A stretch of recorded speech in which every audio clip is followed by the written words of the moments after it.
Greetings and welcome to another impressions video here at Words About Games, and today we're going to be looking at Doom Eternal.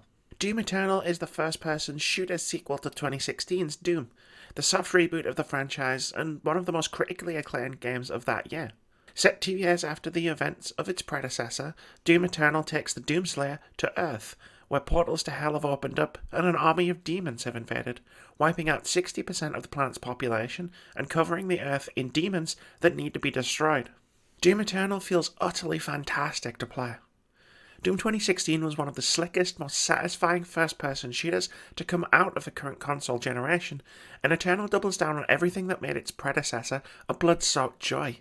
It's faster, it's more brutal, and it's mesmerizing.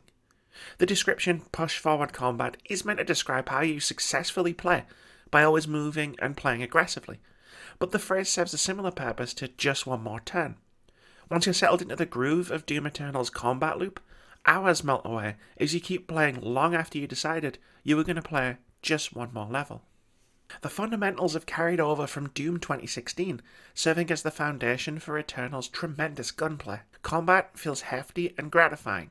You can feel the weight behind every impact, no matter what weapon you choose to annihilate the forces of hell.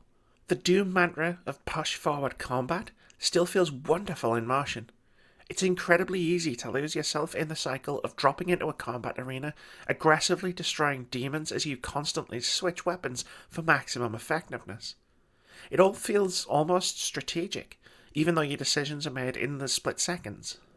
Glory kills return.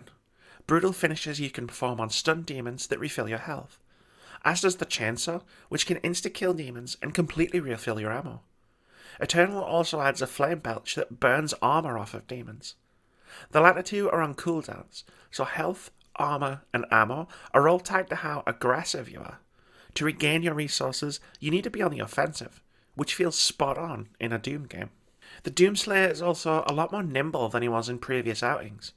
He can double jump, double dash, climb specific surfaces, swing from bars, smash through weakened walls, and more. He's still a tank, capable of dealing and receiving absurd amounts of damage, but its decision to make him more mobile is a shrewd one. It's this extra mobility that makes combat in Doom Eternal feel like an improvement over the already fantastic mechanics of its 2016 prequel. It's fast, furious, and feels absolutely sublime moment to moment.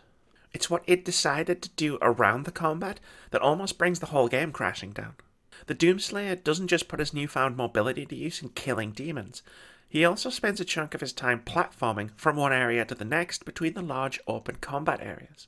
I can kind of see what id were going for. They've got these new movement mechanics and they wanted to put them to use and give players momentary breathers every now and again. The trouble is they feel oddly out of place, working to slow the pace of the game down and make it feel like it's stuttering. One of the things that made Doom 2016 feel so damn good was its simplicity. You kill demons, and you do very little in between. The game recognised why you were there and did its best to keep out of your way. In Doom Eternal, the game throws up some roadblocks on your way to the exceptional combat that can feel like a drag. It's nowhere near enough to make the game feel anything but excellent, but whenever I was forced to do some first-person platforming, I spent the entire time mildly frustrated, wishing I was killing demons instead. The same goes for the story. Doom 2016 was kind of famous for its story, thanks to the Doomslayer's total indifference to the narrative unfolding before him. There was a ton of really deep, interesting lore that you could dive into if you wanted, but the story was inconsequential. Doom Eternal still has a really fascinating and in-depth lore you can find if you want, but it's also definitely trying to make its story a thing this time around. The issue is that by putting a slightly bigger focus on storytelling, it exposes that Doom's narrative is fairly generic. Ancient battles, epic heroes and villains, ruined civilizations, the last best hope for humanity, it's all paint by numbers. It is a heck of a pretty painting though. Free from the confines of Mars, Doom Eternal takes players on a road trip around a devastated Earth, with some truly stunning sights to see along the way. There are levels here that literally look like concept art that you get to rip and tear your way through. All like heavy metal album covers come to life in the absolute best way possible. All powered by Mick Gordon's adrenaline-fueling, pulse-pounding soundtrack, which spits out banger after banger as you carve your way through the demonic hordes and horrifyingly lovely vistas. One of those vistas is the Ruined Earth. a view you'll see plenty of from Doomslayer's Gothic space station / church, the Fortress of Doom, a brand new hub world you'll return to between missions.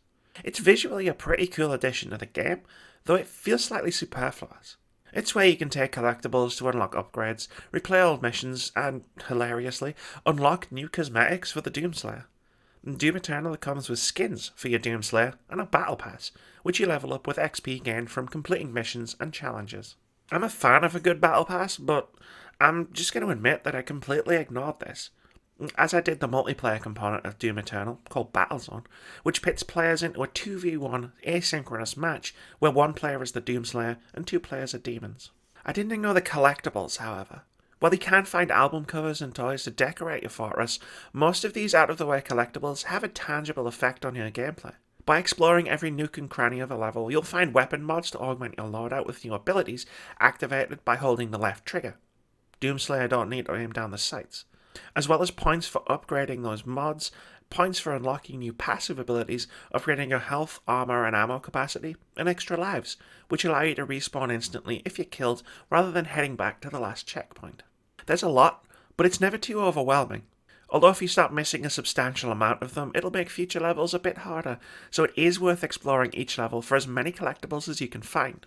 You can even revisit previous levels at any time, and can use collectible cheat codes to aid you in re-exploring levels by activating things like infinite ammo. By far the best collectible you can find are the Slayer keys, which unlock Slayer gates, optional combat encounters that are Doom distilled into its purest, most awesome form. Each Slayer gate is an intense battle in an arena against overwhelming numbers of demons, and they epitomise everything that's amazing about Doom Eternal, focusing entirely on the addictive combat loop, pushing you to the edge of your abilities in a wonderfully designed map.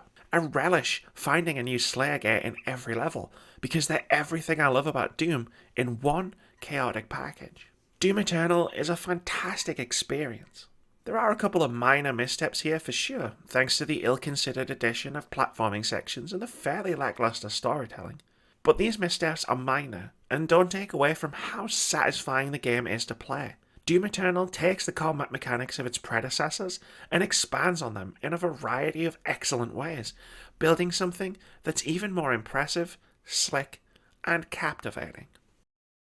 Thanks very much for watching this video. If you enjoyed it or found it useful, consider sticking around here at Words About Games. Our content includes review impressions of games big and small, a weekly podcast dedicated to discussing the happenings in and around the games industry, weekly opinion videos, reactions, debate-driven top 5 and top 10 lists, a regular Hall of Fame series where we discuss our favourite games, and indie game spotlights. We also stream every Friday and Saturday at twitch.tv/wordsaboutgames. Most importantly, have a brilliant day.